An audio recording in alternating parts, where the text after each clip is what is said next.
Boycotts. They work, you know. It's crippling the United States economy. No, it is. Canada knows how to do it, that they do.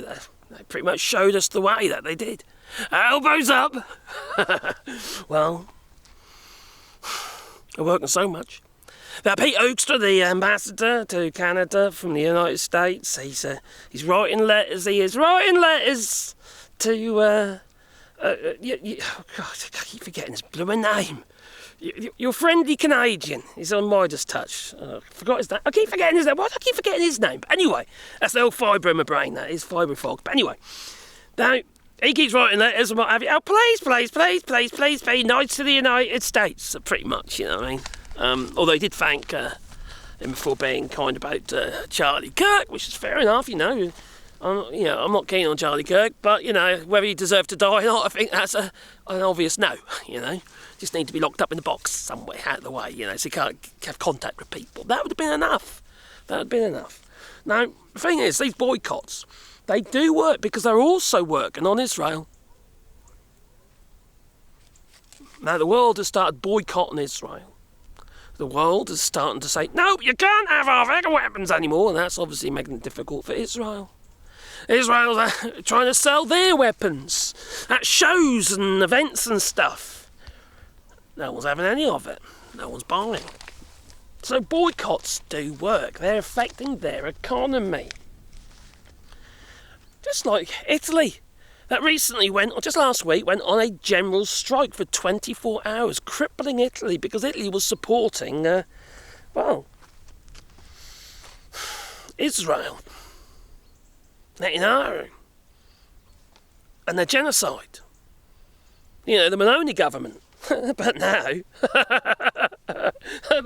they say, oh, quite, we can't have this. So now they've sent their ship out to support the flotilla. Like many other forces as well. They're providing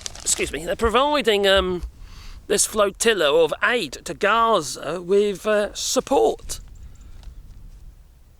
to protect them. Because Israel keeps threatening to blow them out of the sky. Actually, no, out of the water. That'd be a bit hard. Blow them into the sky, that's it. Maybe. You know, maybe the United States might help out there and blow them up, you know, like they did with that little boat, you know, with the... they said there was all drugs on there, but that wasn't. They're just fishermen. You know what the United States is like. Now, these boycotts are not just on munitions and what have you, but also on food products. Just like China, for instance, is boycotting US soybean and rice and grain products, as you know, and they're now buying from Argentina and Brazil. Countries are boycotting food products such as Israeli mangoes and. Moshav Miquel, I don't know how to say his fucking name. Anyway, he reckons 100 tons of his mangoes that are on trees are rotting because nobody wants the harvest. They ain't got they've got no buyers for the harvest at the right value. The cost of actually getting them off the trees is higher than what they can get for them. So yeah, boycotts do work. So we all need to do that. And if, for instance, I think you've got two choices in the United States. Because the US government, all right, has a need for money. All right, they have a desire for money. They love money. Because they're greedy fake bastards, right? They love money. Typical billionaires and all that. No, hit where it hurts. Do what Italy has done. The people of Italy. Boycott. Have a general strike. Boycott the feckin' billionaires that own absolutely everything by not letting them have any money. Stop using their services, stop buying their goods, stop going to work. Do it for 24 hours, say, for instance. A national. They're not going to sack every single person, are they? Workplaces won't be able to do that because they are crying out for people.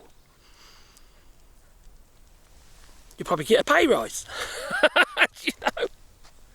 So yeah, boycotts work. General strikes work. Hit them where it hurts. Remind them who is in power. And it ain't the president. It is the people that put the president there. You have the power, and it's time you start using it. Anyway, toodaloo.